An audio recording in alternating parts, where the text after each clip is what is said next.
አዙ ቢላህ አንድ እህትም ሆነች ወንድሞች ቲዳር ሲፈጠር አንድ ሙርተድ የሆነች ዲኗን እስልምናን ጥላ ወደ ክፍርና የሄደች ቤት ገብተው በካፊሮች ሁክም እንዳኝ ሲሉ እያየን ያለ ነው። ከዚህ የበለጠ የሚያናድድ ነገር የለም። አላህን እንፍራው።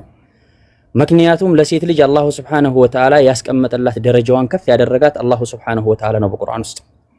ወላኪን ነው እንደዛውም ደግሞ የወንድንም ደረጃ ከፍ ያደረገበት አርጃሉ ቀዋሙና አለኒሳ ወንዶችን ከሴቶች ደረጃቸውን ከፍ ያደረገበትና ሁክም የሚባል ነገር አምላክ የሚባልን ነገር አላሁ ሱብሓነሁ ወተዓላ በወንዶች ያደረገው የራሱ ህክማ አለው።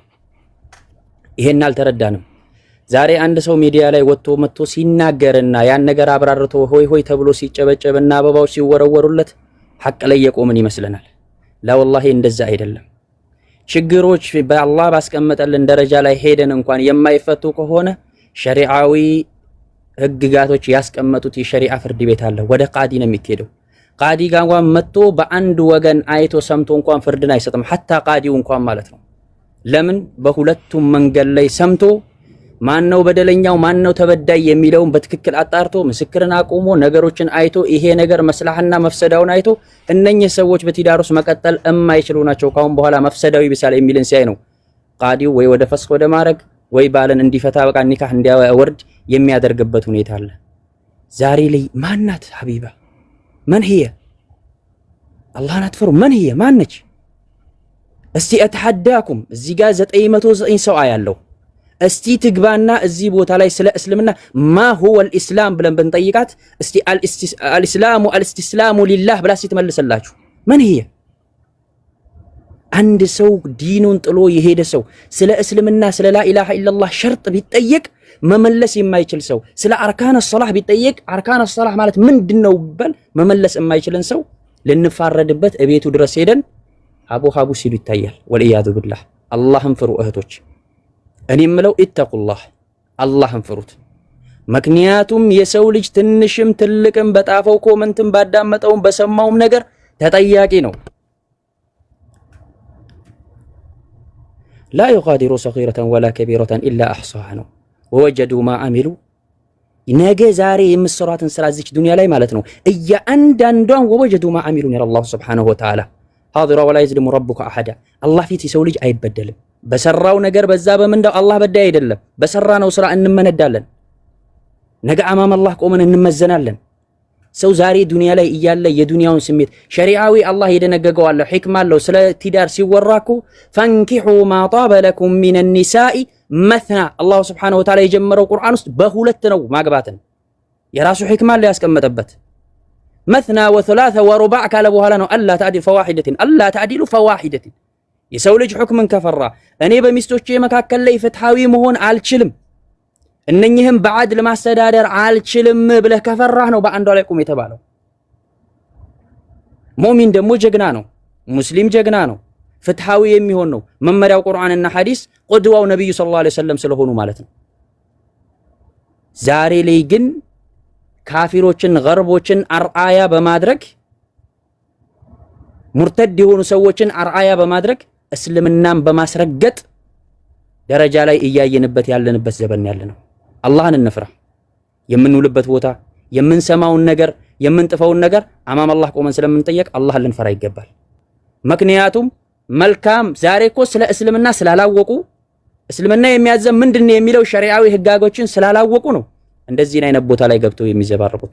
የሰው ልጅ ደግሞ መቼም ቢሆን ኖሮ የሰው ልጅ ነፍስያ ምንድነው ሻህዋ የሚባልን ነገር ለስሜቷ የሚመቻት ነገር ላይ ነው የምትሮጠው።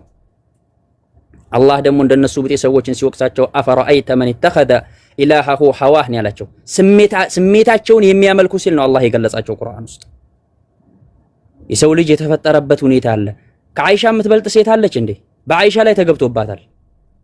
هل انت من انت የነብዩ ሰለላሁ ዐለይሂ ወሰለም አሐበ الناس الى رسول الله صلى الله عليه وسلم من احب الناس اليك በተባሉበት ጊዜ አይሻን ያሉት ረሱል ሰለላሁ ዐለይሂ ወሰለም افضل الانبياء والمرسلين የነብያቶች ሁሉ ቁንጮ ጥግ የደረሱበት ከአላህ ሱብሓነሁ ወተዓላ ከፈጠራቸው ተፈጥሮች ሁሉስ በላይ አርጎ ደረጃቸውን ከፍ አርጎ የተወደዱ ነብይ የሆኑትም ማለት ነው።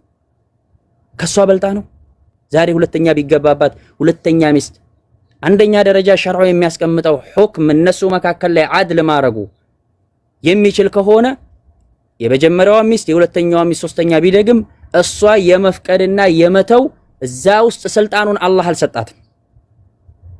አንድ ሴት ልጅ እኮ ሸርጥ ሳታስቀምጥ ሁለተኛ በእኔ ላይ ላታገባብኝ ብላ ሸርጥን ሳታስቀምጥ ትዳርን ፈልጋ ከገባች በኋላ ሁለተኛ ሚስት ረግባው ሆኖ አገባለሁ ብሎ ከተነሳ በእኔ ላይ ሁለተኛ ሚስት ካገባ ፍታኝ የምትል ሴት እኮ የጀነትን ሽታ አታገኘውም ነው የተባለው።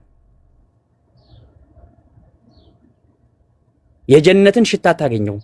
ምክንያቱም ይሄ ስልጣኑ የእናንተ አይደለም፣ አላሁ ሱብሓነሁ ወተዓላ በወንዶች ያደረገው ነገር ነው። ላንቺ ደግሞ እቤትሽ ውስጥ ቁጭ ብለሽ ደረጃሽን አላህ ከፍ ያደረገልሽ ቦታ አለ።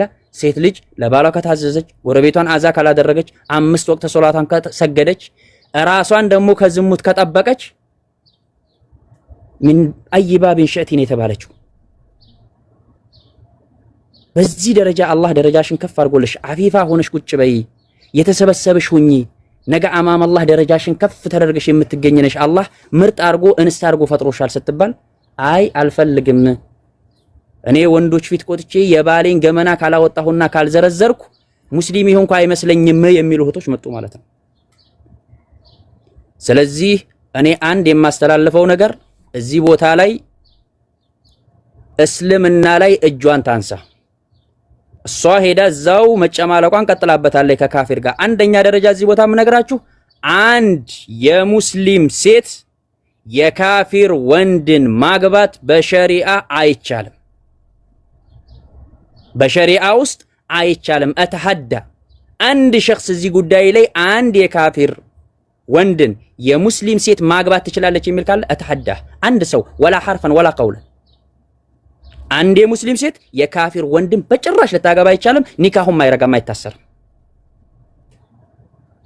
አላህ ለዚህም ነው የሙስሊም ወንድ የሆነ አንድ አህለል ኪታብ የሆነችን ማግባት ይችላል የተባለው። አርጃሉ ቀዋሙን አለ ኒሳ ወንዶች ከሴቶች የበለጠ ጠንካራ ስለሆኑ ሴቶችን ወንዶች ስለሆኑ የሚመሯቸው ወደዛ መንገድ ላይ መመለስ ስለሚችሉ አላህ ህክማውን ስለሰጣቸው ነው ለነሱ የሚያስቀምጥላቸው። ወላኪነሁ ቆንጆ ከሆነችው ሙሽሪክ ደግሞ መልኳ ያላማረ የማትስብህ አብድ የሆነችው ባሪያ የሆነችው ጥቁር የሆነችው እሷ ትበልጣለች ነው የተባለው። ዛሬ ምን እየተሰራ ነው ያለው? እኔ እጇን ታንሳ ከእስልምና ላይ ማጨማለቅ ከፈለገች እዛው በገባችበት እምነቷ ውስጥ እዛው ባለችበት አህዋላ ውስጥ እዛው ትጨማለቅ። ወላኪነሁ ከእስልምና ላይ እጇን ታንሳ። ሙስሊሞች በሚባል አላውቅም በሚባል የታቀዋለች እስልምናን በታቀው እዚህ ሀያት ውስጥ ትኖራለች እንዴ? እንዲህ አይነት ነገር አለው እሷን የማስፈቀድ ግዴታ የለብኝም ብሎ አለ ሲባል ይሄን አይነት ነገር አለው። የሴት መብት የሚባል ነገር የሴት መብት ከሸሪዓ የበለጠ ያከበረላት የለም። አደባባይ ላይ ወንዶች ወንድ ማንም እያያት በአይኑ ለዝሙት እንዲመኛት ሸሪዓ አልፈቀደላትም። አንቺ ግን እየፈቀድሽኝ ያለሽው። እኔ ወላሂ አንድ ቪዲዮ ከስንት ቀን በፊት እንደዚህ ስልኬን እያገላበጥኩ እያሉ ከአስር በኋላ ላይ አዩትና በጣም ልቤ ቆሰለ። ሙባረክ ይሄን ነገር ከማየቴ በፊት አንድ የሙስሊም ሴት የሆነች ሴት ከአረብ ሀገራቶች ላይ አገር ቤት ገብታ መኪና ላይ እያዩት አንድ ወንድ ጠረንሽ ይስባል አለኝ። ተኸየሉ አንድ ወንድ ጠረንሽ ይስባል አለኝ። አንድ ሴት ልጅ እኮ ሽቶ ተቃብታ ከቤቷ ከወጣች فهي ዛኒያ እኮ ነው የተባለው። ወደ ቤቷ ስትመለስ ገላሽን ታጠቢ እኮ ነው የተባለችው። እንዲያውም ጠጉሬ ረጅም ስለነበረ ጠጉሬን ለቀኩት እንዲያየው አለች። ምን ያንን ወንድ የባሰ ወደ ዝሙት ለመሳብ ማለት ነው። ወላሂ እየተባለ ይወራል። ወልኢያዙ ቢላህ በዚህ ደረጃ አንድ ሴት ልጅ የሙስሊም ሴት የሆነች አማም الناس ቁጭ ብላ በሺዎች የሚቆጠሩ ሰዎች ጋር ቁጭ ብላ ያንን በአደባባይ ላይ ስታደርገው የነበረው ወንጀል እዚህ ጋር አማም الناس ቁጭ ብላ እንደገና ሼር ታደርገዋለች ማለት ነው። ነብዩ ሰለላሁ ዐለይሂ ወሰለም ኩሉ ኡመቲ ሙዓፋ ኢላ المجاهرون ያሉት የኔ ኡማዎች ሁሉም ወንጀላቸው ይማራል እነማ ሲቀሩ ያ የሰሩትን ወንጀላቸውን አማም الناس መተው ተፋኹር ሲያረጉበት ሲቀሩ አሉ። ዛሬ ምን እየተሰራ ነው ያለው? ማን እየረዳች ነው ያለችው? ተውሂድን ነው እንደ ነስር ያደረገችው? አንድን ወንድ ለዝሙት ስበው ያንን ለዝሙት የሳበችው ወንድ እንዲህ ጋብዞኝ እንዲህ አርጉኝ እየተባለ በአደባባይ ላይ ይወራል ማለት ነው። ስለዚህ አላህን ፍሪ። እዛው የምታጨማልቂበት እዛው ባለሽበት አህዋልሽ ውስጥ እዛው የምታጨማልቂበት ቦታ የምታጨማልቂው ነገር አጨማልቂ። ወላኪነሁ ከሙስሊም ነገር ላይ እጅሽን አንሺ። ኸጥ አህመር እስልምና ጉዳይ ላይ እጅሽን አንሺ። እስልምና ባለቤት አለው። ማንም ሰው ሙስሊም ስለሆነ በእስልምና ጉዳይ ላይ እንድንናገር አልፈቀደልንም። ወላ ተቅፉ ማ ለይሰ ለከ ቢሂ ዒልም አላህ ዘግቷል። እውቀት በሌለን ነገር ላይ በእስልምና ውስጥ እንዳንናገር አላህ ከልክሎናል። ፈስአሉ አህለ ዚክሪ ኢን ኩንቱም ላ ተዕለሙን የእውቀት ባለቤት ያለው እንደፈለገን የምንቧረቅበት ነገር አይደለም። لكل سؤال في جواب ለምን ጠይቀው ጥያቄዎች ሁሉ መልስ አለው። ለዛ ደግሞ አህለል ዒልሞችን እንጠይቃለን አህለል ዚክሮችን። ከዛ ባለፈ ግን ማንም ሰው እየወጣ የራሱን ህይወት ለማሻሻያና የራሱን ህይወት ለማቃኛና የዱንያዊን ጉዳይ ለመሰብሰብና የራሱን ህይወት ከፍ አድርጎ ለመኖሪያ ተብሎ በእስልምና ላይ እስልምና ማስረገጥ ስለ ተዓዱድ ማውራት ይሄ እኮ አላህ Subhanahu Wa Ta'ala በቁርአን ውስጥ የጠቀሰው ነገር ነው። ደረጃውን ከፍ ያደረገው ነው። ነብዩ ሰለላሁ ዐለይሂ ወሰለም አግቡን ያሉት ተዋለዱ፣ የምትወልደዋን አግቡን ያሉት ዘወጁል ወሉድ አልወዱድ የምትወልደዋን። እንዴት ነው ይሄን ነገር መጥቶ አንድ ሰው እዚህ ዛሬ ላይ ስለ ሁለተኛ የካፊሮችን እንትን ለማስመታት እስልምና ለማስመታት? እስልምና መቼም ካፊሮች አይመቱት። መቼም ቢሆን ኖሮ ካፊሮች እስልምና ሊያጠፉት አይችሉም። አዎ እንዲህ ዋዣቂ የሆኑ ሰዎች እነሱ ወር ላይ ወርታች እያሉ ሊዘናበሉ ይችላሉ። ወላኪነሁ ግን እስልምናችን መቼም ቢሆን ኖሮ ይቀጥላል። ሰም